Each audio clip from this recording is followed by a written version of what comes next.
Hello అందరికీ, ఎలా ఉన్నారు? బాగున్నారా? ఇప్పుడే వర్షం పడ్డది, వెదర్ అయితే సూపర్ ఉంది. ఏమన్నా వేసుకుందామని చెప్పేసి అనిపిస్తుంది. ఏం చేద్దాం, పల్లీలు వేసుకున్నా. మీలో ఎంతమందికి పల్లీలు అంటే ఇష్టం? నాకు అస్సలు ఇష్టం ఉండదు.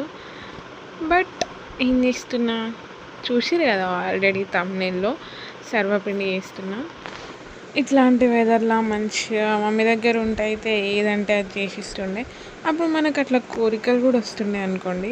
ఇప్పుడు మనమే వేసుకోవాలి కాబట్టి ఏదైనా వచ్చినా అని కూడా కాంప్రమైజ్ అని చెప్పేసి అని మర్చిపోతున్నాం. సరే, బై ద వే ఇప్పుడైతే సర్వపిండికి నేను ఇక్కడ రైస్ ఫ్లవర్, ఉప్పు, కారం, కొంచెం అల్లం ఎల్లిగడ్డ అండ్ నువ్వులు, శనగపప్పు, పల్లీలు, ఇవన్నీ బేసిక్ ఇంగ్రీడియంట్స్. దీంట్లో ఇంకా మనకు ఫ్లేవర్స్ ఏమైనా కావాలి అనుకుంటే వేసుకోవచ్చు. లైక్ సొరకాయ అండ్ ఉల్లిగడ్డలు అట్లాంటివి ఏమన్నా మన ఇష్టం. నేనైతే ఇక్కడ సొరకాయ యాడ్ చేస్తున్నా. సొరకాయ అయితే ఇక్కడ తురిమేసి వేసుకుంటున్నా. నేను ఒక కప్ వేసిన దాంట్లో కొత్తిమీర అండ్ కరివేపాకు ఎంత వేసుకుంటే అంత బాగుంటుంది. నేనైతే కొంచెం ఎక్కువనే వేస్తున్నా.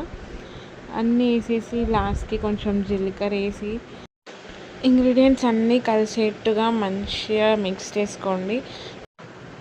క్విక్ మిక్స్ అయిపోయాక కొంచెం వాటర్ పోసుకుంటూ తడుపుకోండి మంచిగా.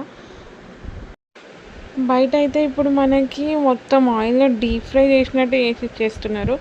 ఇంకా అట్లా వేస్తే గారెలకి అండ్ సర్వపిండికి ఏం తేడా ఉంది? ఇది ఆవిరికి ఉడికితేనే చాలా బాగుంటుంది అండ్ హెల్తీ కూడా. ఇక్కడైతే మిక్స్ చేసుకోవడం అయిపోయింది. ఇంకా ఒక ప్యాన్ తీసుకొని మనం దానికి కొంచెం ఆయిల్ పెట్టేసుకొని ఇట్లా ఆయిల్తో గ్రీస్ చేసిన ప్యాన్ పైన కొంచెం పిండిని తీసుకొని మొత్తం ఈవెన్గా స్ప్రెడ్ చేసుకోవాలి. ప్యాన్ మొత్తం మన ఇష్టం. మనకి అంటే కొంచెం క్రిస్పీగా కావాలి అని అంటే సన్నగా వేసుకోవచ్చు. అండ్ కొంచెం సాఫ్ట్గా అట్లా ఉండాలి అని చెప్పేసి అని అంటే కొంచెం దొడ్డుగా కూడా పెట్టుకోవచ్చు. మన ఇష్టం, మనకి ఎట్లా కావాలంటే అట్లా వేసుకోవచ్చు. మొత్తం పెట్టేసుకున్నాక ఇట్లా చిన్న హోల్స్లా చేసుకొని దాని లోపల కొంచెం ఆయిల్ వేయాలి ఫ్రై కావడానికి. మరీ ఎక్కువ అవసరం లేదు, కొంచెం వేస్తే చాలు.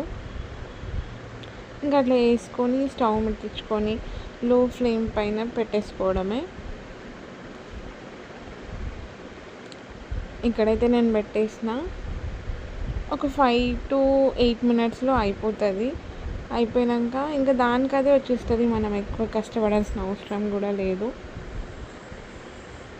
చూడండి, ఇక్కడైతే అయిపోయింది. సర్వపిండి ప్రిపేర్ అయింది. ఎడ్జెస్తో సహా మొత్తం వచ్చేసింది చూడండి. ఇంకా సర్వింగ్ బౌల్లోకి తీసుకొని తినేయడమే లేట్. ఇంకా నాకైతే నోట్లో ఊరిలో వచ్చేస్తున్నాయి ఎప్పుడెప్పుడు తినాలని చెప్పేసి అని. చలో, మీరు కూడా వెళ్ళిపోయి చేసేసుకొని తినేసేయండి. బాయ్.